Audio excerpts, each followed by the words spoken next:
This episode is brought to you by Progressive Insurance. Fiscally responsible, financial geniuses, monetary magicians. These are things people say about drivers who switch their car insurance to Progressive and save hundreds. Visit Progressive.com to see if you could save. Progressive Casualty Insurance Company and Affiliates. Potential savings will vary, not available in all states or situations.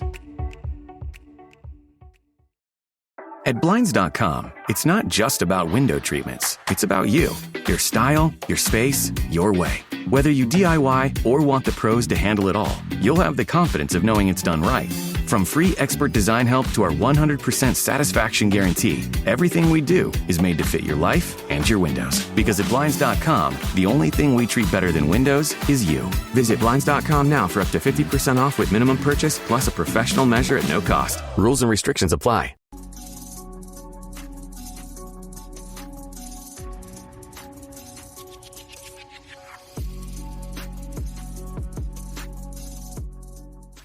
Welcome to another episode of the Frustrated Chicago Sports Fan. Stepping in for our host, Pay. Who is Tiff on the gallivanting somewhere doing something. With the all-watchable eye on us. It's a happy Monday review. We got a win. 26-15. So we start with our usual reviews, the good, bad, and ugly. We're going to hop right into it. Tiff, you got a good for us? There should be plenty of good.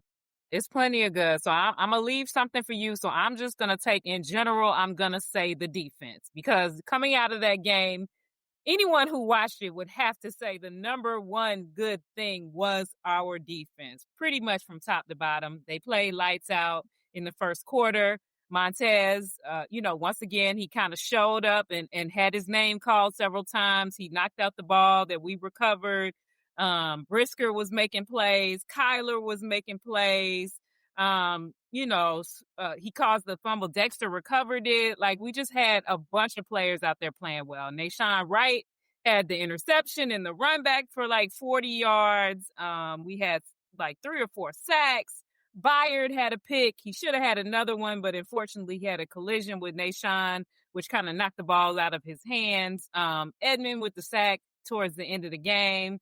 We just had a lot of great plays on defense. Now, there were a few times where they were a little, and we'll probably talk about that a little bit in a few minutes. But overall, I've got to say my good from that game was our defense. I'm mad you took the whole defense for your good because... I mean, there's more good than that. I was going to highlight specific areas of the defense, but that's fine. I am going to go with an unheralded name, but Kyle Monungai. I really liked the way he ran. He was efficient with his carries. I think 13 carries, 81 yards. I know DeAndre Swift was kind of the star of the show, had 100-plus yards and a touchdown. Did Kyle score? He did. His first touchdown of his career. Because remember, on the first play, they said he didn't get there, and on the next play, he ran it in for his first touchdown. Yeah, I thought he got a rushing touchdown. I thought he ran hard, north-south.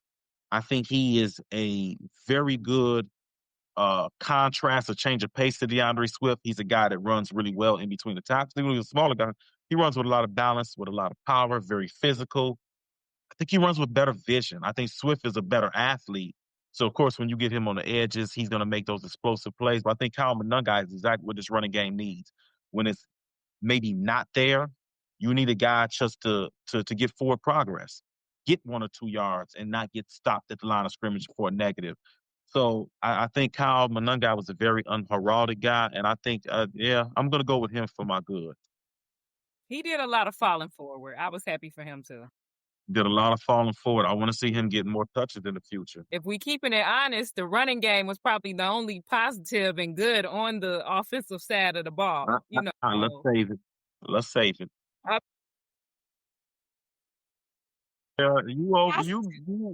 You one of them people that like to tell the movie before others go see it. No, because I didn't even watch it. You're the reason why I got to see all the Marvel movies the day they get released. You're going to be online over there spoiling it, talking about what Thanos did. Oh, my God, Black Panther did. No. I'm the last person who's going to spoil a movie because I don't watch movies. So I'm not going to spoil no TV shows or movies because you're going to be mad at me all the movies I hadn't seen. So let's get to the bang. I hate I hate that we do good, bad, ugly on wins. There should be like a good, better, and maybe bad because I can't do two bad things on a win. There's just not enough winning to go. No, because there's not enough winning to go around in Chicago. Oh, now you being real optimistic now. This was a very ugly win, so let's not act like there was not Hey, ugly. listen, My a view, there was W is a W. A W is a of W. course, I and like we to take find. it and we're happy because this year is the first year that these ugly is going to wins. Usually when it's an ugly and we end up on the losing end. So I'm happy. But there is plenty to talk about. At least maybe I'm being the pessimistic one today, but I had some ugly. You're always the pessimistic one, and I'm sure I know you're bad and ugly. Um, I'm gonna have to talk to the show tyrant. I mean, producer, and Oh, see he's if we gonna can come get in this in good, a bad, few minutes. ugly. Why didn't you guys stick to the format? Do what I've told you to do. Sorry, buddy. You That should have sounds been here. that sounds exactly like him. That is exactly how he sounds. So let's get to the bad. What was your bad for the day? You know what? Since I took yours or I took too big of a category last time, I'm gonna defer to you and allow you to go first with your bad. Okay, I am going to for my bad. Let's see. I was going to do what you did for my bad. It's hard because I don't know if I want this to be my bad or my ugly. Mm, okay. For my bad, I'm gonna go with Caleb Williams. Um, I know that hurt your heart. That's why it took you so long to get it out because you like. I was actually going to make him the ugly. But yeah, for my bad, I'm gonna have to go with Caleb Williams. It was just coming off the heels of a week where he was up and down, missed some guys. He missed more guys. This was easily his worst performance of the season. The pick, I don't know if that was the first or second quarter, to Roma Dunze was awful. He literally, from the second he received the snap, he stared Rome down. These are NFL corners. If you telegraph it that bad, they're going to jump that route every time. So my bad was Caleb because he struggled with his accuracy again. I think he did have a couple throws over 20 yards, but I think once again, I think the majority of the throws over 20 yards were, catch and run type things. I think DeAndre Swift busted one open. I think he had another one downfield to DJ, kind of a catch and run thing where he got over 20 yards, but he really got carried today by the run game and the defense. Not only was he inaccurate, but he just didn't seem very poised. And then it seemed like once again he wasn't seeing the field. It seemed like a regression towards last year where he took a couple sacks where it's like, dude, get rid of the ball, be decisive, either run. You're an athletic guy. There was a couple times where he ran out of the pocket and he's pointing down the field. He's doing this, he's doing that, and it ends up an incomplete. Dude, get up the field, get us some positive yards. You don't have to do the Mahomes or Rodgers thing every time or really any time. Be efficient. That's what Ben Johnson wants. You see where this offense is going to, what it lends itself to. You see Jared Goff right now operating the offense real smooth, not doing any heroics. Do the simple things, Caleb. Get the check downs, get the runs, um, throw the ball out of bounds. Don't take the sacks. In a game against an inferior opponent, this was way too close. This was the game where we should have blown the doors off of them, and by halftime should have been making plans for next week and seeing when we can pull our starters. This shouldn't have been a game where it came down to the last quarter. The Saints played like a team, and Spencer Rattler gave the ball up a few times. Saints played like a team that were ready to get blown out today, and Caleb was like, "No, no, you're going to be competitive. I'm rooting for you." So Yeah. that was my bad. And after he listened to myself talk, he really should be my ugly. But go ahead, Tiff, with your bad. I mean, you've convinced me. I wasn't even going to mention Caleb at all, but you kind of convinced me because, like you said, that game should have been a blowout. And it was looking like it was going that way. But then Caleb said, no, we got to give our fans a heart attack every week. So what can I do? And like you said, I agree that, like, time and time again, we said he's got to learn when the play is over, right? We don't want to take all his magic away. He has an ability to escape. There were a ton of amazing escapes in that game, but against a better defender, a better team, it doesn't go that way. And those are the plays where we get the huge losses, where we get the fumble sacks, where we get the disastrous plays. So yes, Caleb, we want you to be able to have your magic and scramble and make things happen, but you got to know when the play is over. You got to throw the ball out of bounds. You got to stop holding the ball to the last second and getting rocked on the sidelines. Like, these are plays that are just, he's not using his head, and they can cost us in the long run. But that was not my bad. I didn't even have Caleb on my list this time. My bad. And this could be bad or ugly because we talk about this every single week. So we really could just drop in a clip from the last show. Penalties were insane. At one point, they said, when we were about 2 minutes left to go in the half, they said the Saints had 4 first downs, and 3 of them were because of penalties. Now, of course, we know how the end of the half went. So at the end, they had 7 first downs, but 3 of them were by penalties. How ridiculous is that you're absolutely locking a team down? You've got defenders flying everywhere, interceptions, this, that, and the third, but we keep giving them first downs because of our penalties. Also, on the offensive side of the ball, we saw some ridiculous-looking penalties. One of them actually ended up helping us. The false start ended up helping us in the long run, where we were able to kick the field goal because of it. But these mental errors week in and week out, and I know the coaching staff is on the team. False starts. How are we false starting every single week? How are we not learning how to line up these mental error penalties?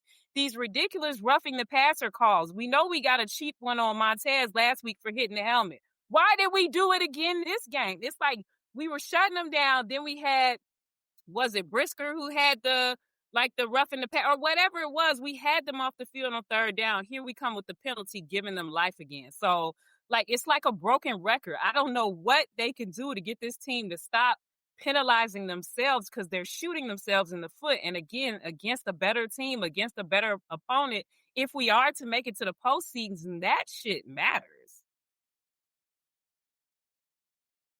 We're 4-2.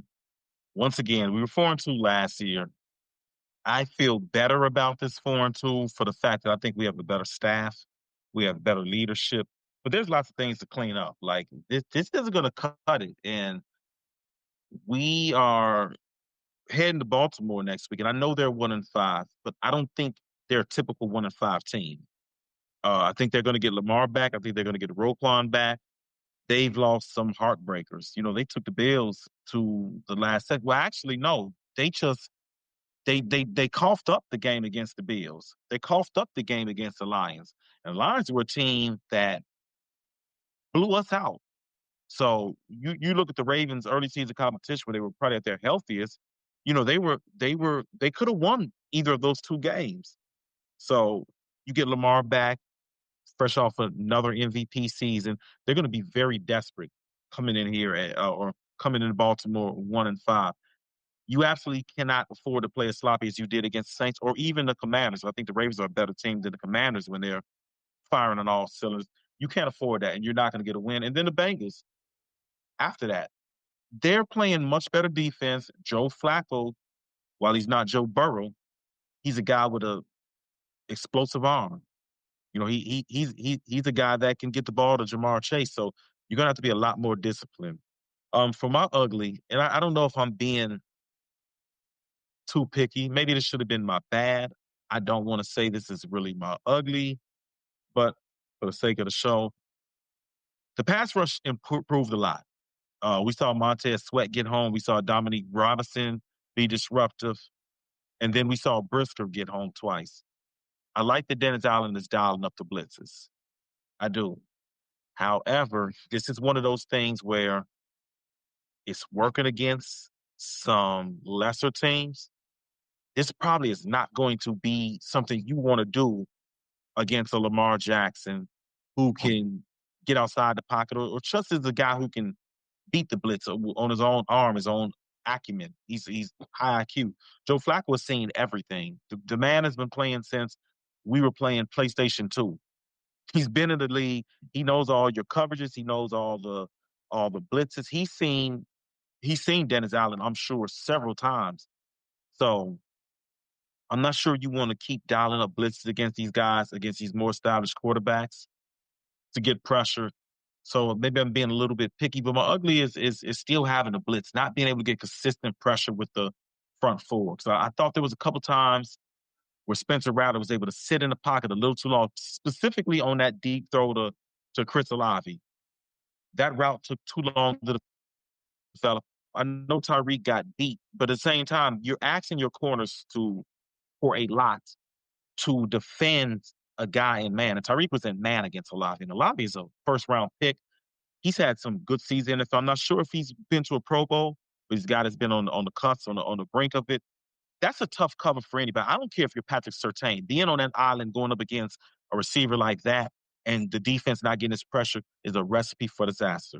So that is my ugly for now. Yeah, and mine, we're it was a win, so we're kind of digging in deep to get these uglies. But mine was the team's focus. Like at times, like the end of the halves, I don't know why we let our foot off the gas and stop paying attention at the end of halves. It's happened season after season, game after game. And I get the defense frustration. They had just stopped them on fourth down. They're thinking they're done for the half. Then the offense can't do anything. The Saints get the ball back. And what do? They drive down the field and score a touchdown, not a field goal, a touchdown. So it's like we lost our focus at the end of the half and let them score. Then another thing which was focused to me, what the hell was going on with the handoffs between Caleb and the center? I mean, Dahlman, what are you doing? I get it. It's raining. It's Let the wet. ball go. Let the ball go. Like, then you know what I'm saying? Then you had the other time where it was just a fumble. Like, it was just too much going on with, to me, it's like our attention to detail. And that can be, roped in with the penalties as well. It's like our attention to detail every week. We got to hone in on that because it's just like, again, we can get away with this against these teams that are kind of reeling or they've got injuries or they're not that great. But once we start playing these desperate Ravens who are coming out of a bye, who need a win bad, or these other teams, the Bengals the same way. Now they got their swag back. They beat, the Steelers. They may be feeling themselves. Like, we cannot make these mental mistakes, especially when we get up big and the vibe is going well. And we can't lean back on thinking, well, these last couple of weeks, we've actually won the games we usually lost, so we probably will next time. No, we need to put our foot on the gas, run up the score, and stop letting teams come back. I think it's definitely a testament that they're able to win these style of games, these ugly games, because under Eberflus, we weren't winning a lot of those. We were losing. We were losing every sort of way. But yeah, to your point, we're coming up to. I wouldn't say this is the rough part of the schedule, but you're going to be playing Philly soon. You're going to be playing the Packers twice. You got the Lions again. You got the Vikings again. And the Giants aren't as bad as we thought they were going to be. I mean, Jackson Dart and Scatterbull have definitely score. Can we score enough to keep up with them? Exactly. And they're injecting some life into the Giants. I know they took an ugly one yesterday. That was ugly. They're a young team. They just didn't close that game out. But we're also a young team, and we haven't shown the ability to close that game out. So I just don't want them to have slip-ups against a team like the Giants. The Ravens could easily come in. We could easily go into Baltimore and get a very focused Ravens and lose, and I wouldn't be mad at that. A very focused Ravens team is a tough team.